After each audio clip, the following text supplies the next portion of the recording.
आज झालेल्या अंधेरी गोखले पुलाच्या दुर्घटनेनंतर मुंबईकरांचा जीव किती स्वस्त आहे याचा प्रत्यय पुन्हा एकदा आला।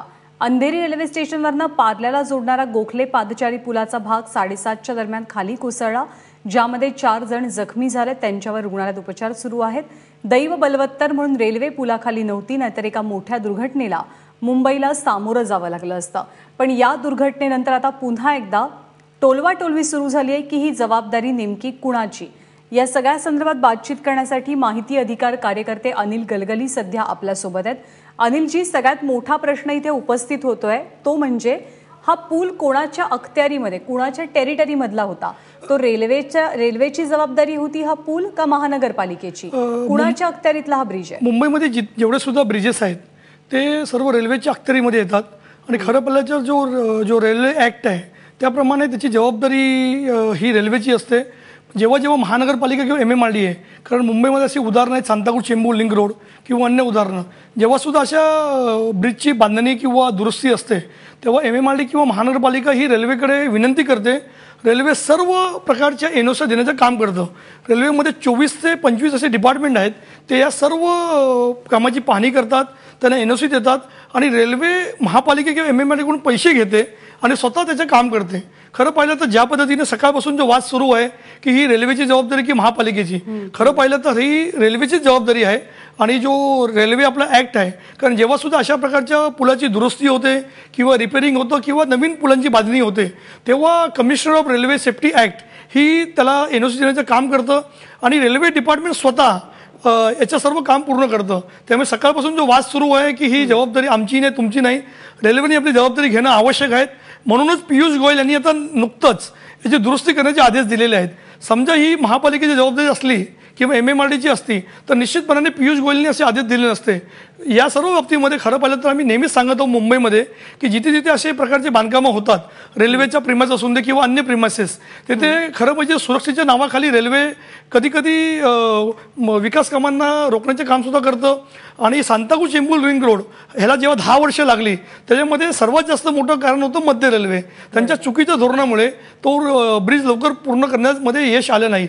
मग ह्या सर्व बाबीची अगर आपण सखोल तपासणी केली किंवा पूर्वीची आपण उदाहरणं पाहिली तर ही सर्वस्वी रेल्वेची जबाबदारी आहे, हे आमचं ठाम मत आहे। अनिलजी, त्याचबरोबर मुंबईत असे साधारणतः किती ब्रिजेस आहेत जे रेल्वेवरनं जातात आणि त्याची जबाबदारी रेल्वे अंतर्गत येते? खरं पाहिलं तर मुंबईमध्ये PWD, MMRDA आणि महापालिका आणि रेल्वे अशा जवळपास 100 ते 150 ब्रिजेस आहेत। जे PWD चे ब्रिजेस आहेत त्याची पाहणी आणि त्याची दुरुस्ती ही आता जसं 5 टोल मुंबईमध्ये आहेत, तर जेव्हा आपण टोल लावला मुंबईमध्ये येण्यासाठी तर त्या टोल कंपनीची जी जबाबदारी त्यांनी निश्चित केलेली आहेत। परंतु जे रेल्वेचे जे ब्रिजेस आहेत त्याच्यामधली त्याची मेंटेनन्स करणं, त्याची पाहणी करणं, कारण प्रत्येक वर्षी रेल्वेच्या म्हणजे पश्चिम रेल्वे असून दे किंवा मध्य रेल्वे त्याचे जे सिनियर सेक्शन जे इंजिनियर असतात किंवा डेप्युटी डिव्हिजनल इंजिनियर हे प्रत्येक वर्षी त्या पुलाची तपासणी करतात, त्याचं ऑडिट करतात आणि त्यांना वाटलं की कुठे पुलाला काही खच पडला आहे का किंवा त्याची काही दुरुस्ती करण्याची आवश्यकता आहे का, मग ताबडतोब एमर्जन्सी निधी उपलब्ध करून दिला जातो। 2016 17 मोठ्या प्रमाणामध्ये एल्फिशनची जेव्हा दुर्घटना झाली त्यानंतर रेल्वे जागून उठलं, तेव्हा त्यांनी फार काही पुलांची अशी प्रकारची पाहणी केली, त्याचं ऑडिट केलं, पण दुर्दैवाने अशी ऑडिट रिपोर्ट हे सार्वजनिक करत नाहीत, जनतेच्या माहितीसाठी उपलब्ध करत नाहीत आणि जेव्हा सुद्धा अशी दुर्घटना होते तेव्हा हात झटकण्याचं काम करतं।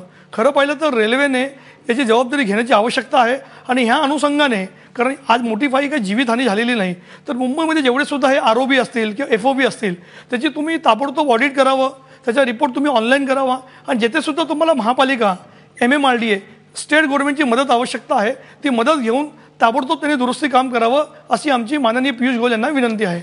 अनिलजी, त्याचबरोबर मुंबई आणि परिसरामध्ये असे किती पूल आहेत, असे किती ब्रिजेस आहेत की ज्यांना तातडीच्या ऑडिटची आणि दुरुस्तीची गरज आहे, जे धोकादायक आहेत? खरं पाहिलं ज्या पद्धतीने इथं आता जो पादचारी पूल होता, आता सकाळपासून एक युक्तिवाद केला जाता की पादचारी पूल पडला आहे, परंतु तो ROBला अटॅच असा FOB होता।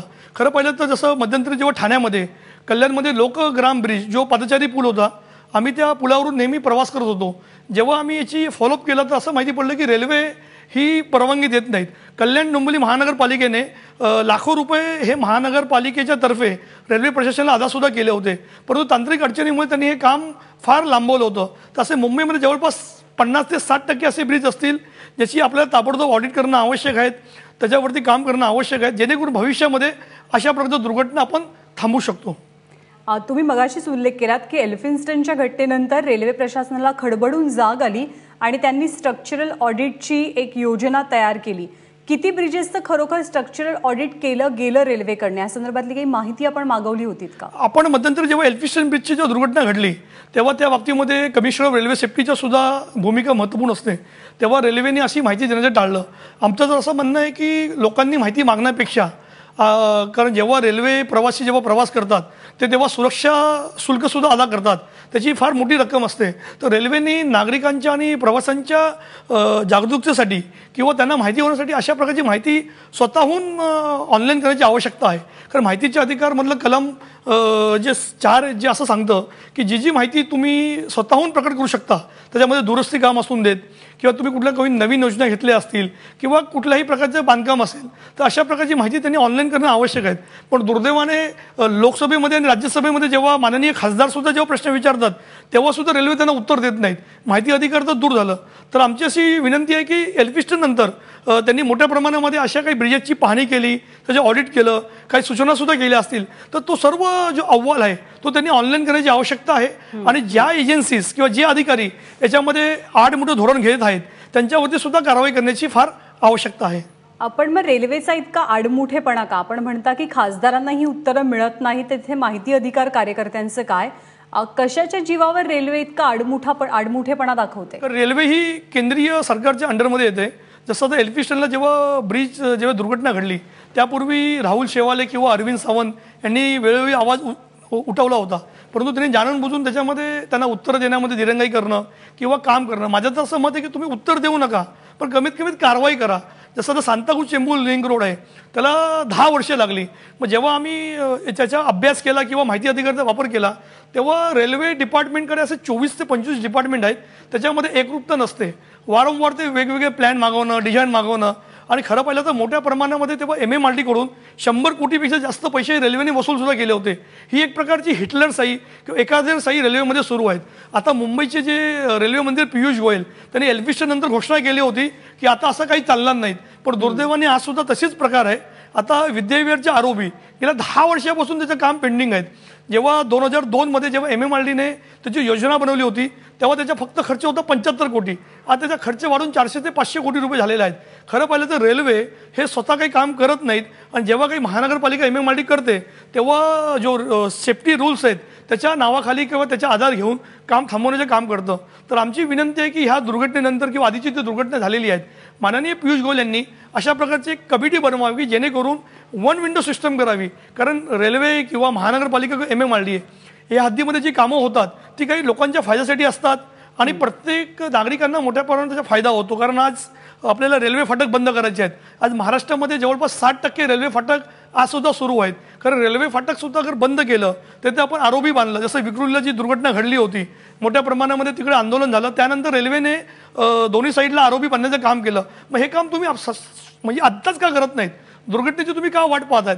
तर आमची विनंती आहे पियुष गोयल यांना किंवा माननीय मोदी साहेबांना किंवा मुख्यमंत्री देवेंद्र फडणवीस, तुम्ही ह्या प्रश्नाला एक टॉप प्रायोरिटी द्या. आणि जिथे सुद्धा अशा प्रकारची जी पळवाड असेल किंवा पाठपुरावा केल्यानंतर सुद्धा काम होत नाहीत, त्यासाठी एक युद्ध स्तरावरती तुम्ही एक मोहीम राबवणं आवश्यक आहे. आणि मुंबई महाराष्ट्रामध्ये जिथे जिथे अशा प्रकारचे जे पादचारी पूल असतील किंवा रेल्वे ओव्हरब्रिज असतील त्याची दुरुस्ती करणं किंवा जिथे रेल्वे फाटक आहे ते बंद करण्याची आवश्यकता आहे, तिथे रेल्वे फाटक बंद करून तिथे आरोपीचं काम सुरू करणं, या सर्व बाबी तुम्ही अग्रक्रमाने घेण्याची आवश्यकता आहे. एक अंदाजे रेल्वेला किती फंड मिळतो किंवा दिला जातो, किती खर्च केला जातो रेल्वे प्रशासनाकडनं मुंबईकर प्रवाशांच्या सुरक्षेसाठी आणि दुरुस्तीसाठी? दुरुस्तीची जी काही आकडेवारी आजपर्यंत पुढे आलेली नाही, परंतु जेव्हा सुद्धा महानगरपालिका MMRD जेव्हा अशा प्रकारचे बांधकाम करतं तर समजा 1 रुपया खर्च असेल तर रेल्वे ही 1.5 पट पैसे वसूल करतं. आणि सर्वात दुसरी महत्त्वाची बाब म्हणजे की जसं आता हे फक्त झालं पादचारी पुलाचं, रेल्वेच्या परिसरामध्ये जे नाले आहेत, जे कलवट आहेत, त्याची साफसफाईसाठी वर्षाला 4 कोटी रुपये हे महापालिकेकडून वसूल करतात. रेल्वे एवढी अक्षम आहे का? त्यांच्याकडे एवढा निधी नाही आहे का? 4 कोटीसाठी तुम्ही कामं थांबवता, कामं व्यवस्थित करत नाहीत, आणि पावसाळ्यामध्ये रेल्वेच बंद पडते, रेल्वेचं नुकसान होतं, त्याच्या रेव्हन्यू म्हणजे एक प्रकार त्याचा फार मोठा त्याच्या रेव्हन्यूवरती परिणाम होतो. तर आमचं तर मत आहे की रेल्वेने अशा प्रकारची भीक मागण्याचा आता हा प्रकार बंद करावा. रेल्वेने स्वतःच्या प्रेमाइसेसमध्ये स्वतः पादचारी पूल बांधावेत, स्वतः आरओबी बांधावेत, स्वतः तिकडचे FOB बांधावेत, जेणेकरून प्रवाशांना सुद्धा दिलासा होईल. रेल्वेची जबाबदारी अगर पटरीवरती रेल्वे चालवणं आहे, परंतु वरून काही येत असेल, कारण शेवटी रेल्वेचे रूल हे फार महत्त्वाचे आहेत, खालची जाणारी रेल्वेसुद्धा महत्त्वाची आहेत. तर रेल्वेने आता स्वयंस्फूर्त होऊन अशा प्रकारे महापालिका MMRDAला ब्लॅकमेल न करता, त्यांच्याकडून निधी न मागता स्वतःचा एक निधी उभा करावा आणि त्याच्याकडून ही कामं करून जेणेकरून भविष्यामध्ये अशा प्रकारच्या दुर्घटना होणार नाहीत. मुंबईचा आपण स्पेसिफिकली विचार केला तर मुंबईकडनं, मुंबईकरांकडनं किती रेव्हेन्यू हा रेल्वे प्रशासनाला मिळत असतो दर महिन्याला किंवा दर वर्षाला? खरं पाहिलं तर मध्यंतरी जी आकडेवारी आली आहे, रेल्वेचा जो प्रवासी जो आपला जवळपास 70 ते 75 लाख लोक प्रवास करतात मध्य रेल्वे, हार्बर रेल्वे. तर जो निधी ज्या पद्धतीने जनरेट होतो तर त्याचा फार मोठा फायदा होतो. परत रेल्वेचे जे मेल आणि सुपर मेल जे एक्सप्रेस असतात त्याच्यामधून जी वाहतूक होते माल वाहतुकीची, त्याचा प्रचंड फायदा होतो. प्रवाशांची जी लोकल रेल्वेमध्ये त्यांचं नुकसान होतं, परंतु ते नुकसान ते माल वाहतूकमध्ये त्यांचं ते नुकसान निघतं. मग एकंदरीत रेल्वेला फार मोठा फायदा आहे. आणि खरं पाहिलं तर रेल्वे ही सेवा देण्यासाठी असलेली प्रकल्प आहे. त्यांना नफा आणि नुकसान न पाहता कशा पद्धतीने प्रवाशांना जास्तीत जास्त तुम्हाला सुविधा देणं, कुठे अडचणी असेल तिथे स्वतःहून पुढाकार घेणं. रेल्वेचे जे महाव्यवस्थापक आहेत, कारण मध्यंतरी जेव्हा एलिफेशनची दुर्घटना घडली तेव्हा एकच आवाज समोर आला होता की मध्य आणि पश्चिम रेल्वेला मर्ज करावं, कारण मध्य रेल्वेची यंत्रणा वेगळी, त्याचे महाव्यवस्थापक वेगळे आणि पश्चिम रेल्वेचे वेगळे. प्रचंड खर्च हा त्यांच्या आस्थापनावरती होत आहेत आणि आस्थापनावरती होणारा खर्च हा कमी करण्यासाठी कुठल्याही रेल्वे मंत्र्यांनी आजपर्यंत प्रयत्न केले नाहीत. खरं पाहिलं तर मुंबईमध्ये ह्या 2-2 यंत्रणा असण्याची आवश्यकता नाही आहे. मुंबई रेल्वे यंत्रणा त्यांना मर्ज करून अगर त्यांनी केलं तर त्यांचे पैसेसुद्धा वाचतील आणि जो पैसा त्यांच्या आस्थापनावरती मोठ्या प्रमाणामध्ये खर्च होत आहेत तोच तुम्ही तुमच्या प्रवाशांच्या सुविधेसाठी, त्यांच्या सुरक्षेसाठी खर्च करणं हे आवश्यक आहे. एल्फिन्स्टन नंतर आणखी एका रेल्वे दुर्घटनेचं साक्षीदार आपल्या सर्वांना व्हावं लागलं. सुदैवानं आजच्या घटनेमध्ये जीवितहानी झाली नाही, कुणालाही फार इजा झाली नाही, हे आपण सुदैव म्हणूयात. पण आत्ता 5 गोष्टी रेल्वे प्रशासनानं तातडीनं कोणत्या करण्याची आवश्यकता आहे? खरं पाहिलं तर रेल्वेला हे पश्चिम आणि मध्य रेल्वे मर्ज करणं हे सर्वात महत्त्वाचं काम आहे. आणि जेव्हा सुद्धा अशा प्रकारच्या 24 ते 25 NOCची आवश्यकता असते त्यांना 1 विंडो सिस्टम सुरू करणं आवश्यक आहे. प्रत्येक वर्षी माझं तर म्हणणं की प्रत्येक 6 महिन्याला आणि पावसाळ्याच्या पूर्वी जेवढे सुद्धा तुमच्या प्रिमायसेसमधून जे ब्रिजेस जात आहेत, जे पादचारी पूल जात आहेत किंवा जे कलवट आहेत त्याची पाहणी करून कुठे काही कमी पडत आहे त्याच्यावरती काम करणं आवश्यक आहे. आणि चौथी गोष्ट की जेव्हा सुद्धा नागरिक तक्रारी करतात ट्विटरच्या माध्यमातून, फेसबुकच्या माध्यमातून किंवा अन्य माध्यमातून, तर ताबडतोब त्याच्यामध्ये कोऑर्डिनेशन करण्यासाठी त्यांना एक कोऑर्डिनेशन ऑफिसर ठेवण्याची आवश्यकता आहे. कारण जनसंपर्क अधिकाऱ्यांचं काम वेगळं असतं, परंतु जेव्हा नागरिक तक्रारी करतात तर नागरिक एक्झॅक्टली त्यांनी कोणाला कॉन्टॅक्ट करावं जेणेकरून जे प्रश्न असतील, कारण कधीकधी नागरिकांना सुद्धा काही गोष्टी समजतात तर त्यांनी एक्झॅक्टली कोणाकडे तक्रार करावी आणि ताबडतोब त्याचं सोल्युशन कसं करावं त्यावरती हे 4थं काम करणं आवश्यक आहे. आणि 5वं काम हे महत्त्वाचे हे आहे की त्यांनी मुंबई महानगरपालिका, MMRDA, स्टेट गव्हर्नमेंट यांच्यावर कोऑर्डिनेशन करण्याची आवश्यकता आहे. कारण जेव्हा दुर्घटना मुंबईमध्ये होते तेव्हा एकच गोष्ट ही उणीव जाणून येते की यांच्यामध्ये कोऑर्डिनेशन नाही आहे आणि रेल्वेचा जो कारभार आहे हा वेगळा आहे. तिथे कधी कोणाला शिरगाव होऊ शकत नाहीत. खासदार असून देत, आमदार असून किंवा नगरसेवक असून देत, त्यांनासुद्धा तिकडे विचारलं जात नाहीत. तर सामान्य नागरिकांची काय अवस्था असेल हे आपण लक्षात घेऊ शकता. एखादा सामान्य प्रवासी जेव्हा रेल्वेचं तिकीट काढतो, तिकीट खरेदी करतो, तेव्हा सुरक्षित प्रवासासोबत त्या तिकिटाच्या पैशातनं रेल्वेनं त्याला काय काय देणं अपेक्षित आहे? खरं पाहिलं जेव्हा रेल्वेच्या प्रवासी जेव्हा तिकीट काढतो तर त्याच्यामध्ये ते रेल्वे प्रवाशांकडून जो पैसा वसूल करतात त्याच्यामध्ये एक सुरक्षा शुल्कसुद्धा असतं. सुरक्षा शुल्क घेण्याचा एवढाच उद्देश असतो की वेगवेगळ्या प्रकारचे जे सुरक्षा देण्याचं काम असतं. म्हणजे जेव्हा रेल्वे प्रवासी हा रेल्वे प्लॅटफॉर्मवरती येतो तिथे तुम्हाला शौचालय किंवा वेगवेगळ्या ज्या सुविधा असतात, कॅन्टीन किंवा पाण्याची व्यवस्था, ही सुविधा देणं आवश्यक आहे. दुसरी गोष्ट की सर्वात महत्त्वाची त्यांची जी जीविताची जी सुरक्षा आहे ते देणे रेल्वेचं काम असतं. परंतु गेल्या 10 ते 15 वर्षामध्ये अगर पाहिलं रेल्वे नेहमीच हात आपलं झटकण्याचं काम करतं. रेल्वेचा जो व्यवस्थापन आहे हे एका वेगळ्या पद्धतीने चालतं. त्यांना फक्त दिल्लीचा आवाज ऐकण्याची सवय आहे. मुंबईकरांच्या किंवा राज्य सरकारचा आवाज त्यांना ऐकण्याची आवश्यकता नाही आहे.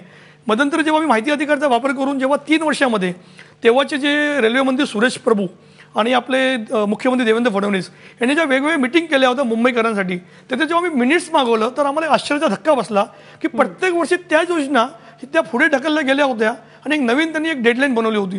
तर निश्चितपणाने त्यांना हे रेल्वेची जी एक पुरी यंत्रणा बदलण्याची आवश्यकता आहे. जिथे जिथे रुळाला तडे गेलेले आहेत, जे जे रूल पूर्वीचे आहेत त्याची बदल करणं आवश्यक आहे. आणि सर्वात महत्त्वाची बाब म्हणजे की जो आता प्रेशर पडत आहेत एलिव्हेटेड रेल्वेचं स्वप्न तर फार दूर राहिलेलं आहे. कारण 5 वर्षापूर्वी एलिव्हेटेड रेल्वेची घोषणा काँग्रेसच्या सरकारमध्ये झाली होती. आज हे 6वं वर्ष उजळलं आहे, परंतु एलिव्हेटेड रेल्वेला त्याची गती मिळाली नाही. तर रेल्वेने हे सर्वप्रथम काम करण्याची आवश्यकता म्हणजे आहे. मुंबईकरांची आज एकच मागणी आहे की बुलेट रेल्वे किंवा एलिव्हेटेड रेल्वेपेक्षा ज्या बेसिक सोयी सुविधा आहेत त्यांची आम्हाला अधिक गरज आहे. आम्हाला सुरक्षित प्रवास हवा आहे. तर या सगळ्या गोष्टी आधी मिळाव्यात आणि ही घटना तरी रेल्वे प्रशासनासाठी आय ओपनर घटना ठरावीत अशी आपण अपेक्षा व्यक्त करूया. अनिलजी, आपण अनेक मुद्द्यांवरती प्रकाश टाकला त्याबद्दल धन्यवाद.